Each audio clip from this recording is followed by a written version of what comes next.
Güzel aşık çevrimizi çekemezsin demedim mi?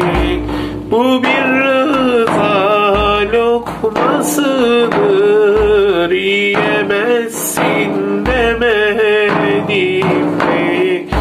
Bu bir rıza lokmasıdır, yiyemezsin demedim mi? Demedim mi, demedim mi? Gönül sana söylemedim mi?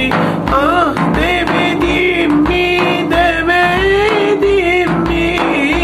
Gönül sana söylemedim mi? Bu bir rıza lokmasıdır, yiyemezsin demedim mi? Bu bir rıza lokmasıdır, yiyemezsin demedim mi?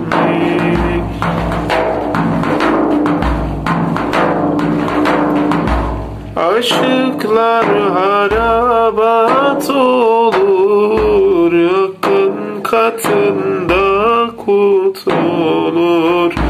Muhabbet baldan tatlı olur, doyamazsın demedim mi?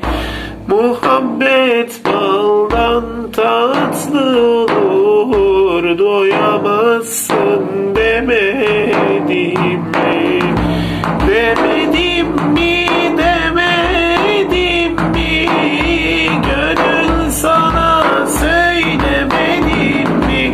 Ah demedim mi, demedim mi?